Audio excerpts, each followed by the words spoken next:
final game time of 2011. It seems like we just started, right? I know. It's been quite some time. It has. I'm Eric Haubert. He's Andre Savage, host of Game Savvy Late Night. You can catch it after Saturday Night Live, plus right here on Game Time and on the Friday Night Frenzy. Dre, we're going to get right to it right now. Point number one. Last Friday night, Whitmer beat St. John's. Marc Loving, 25 points. He's at Ohio State. Division I target, Nigel Hayes, 21 and 10.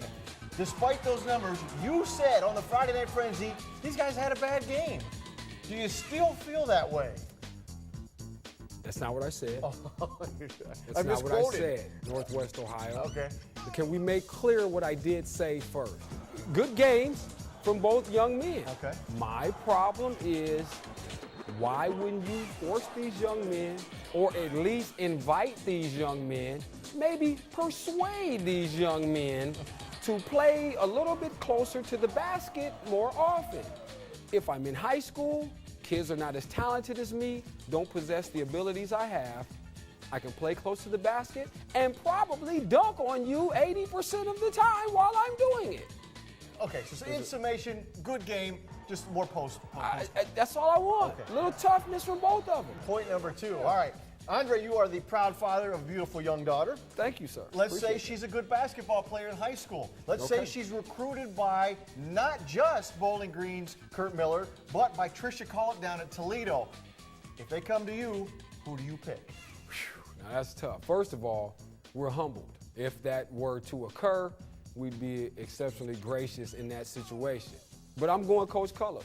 Really? Yes, I'm going Coach Cullop, and there's no disrespect. There's no good way to answer that. There's no good way to answer that, Coach Miller. But I think I like where she's taking this program. I like the recruiting, the local thing. So that's her giving credit or giving us value here in terms of the player that we put out. Okay. Now, we go from excellence to horrible. Point number three.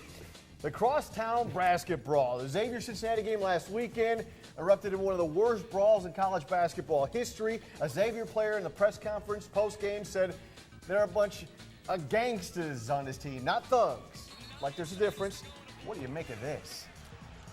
First of all, I'd like to apologize to all the citizens of Ohio for that behavior on behalf of all these young men. I'm not exactly sure why in a blowout game with 9 seconds left, you're angry enough to fight about something. Should you have not been fighting somewhere around the middle of the first half?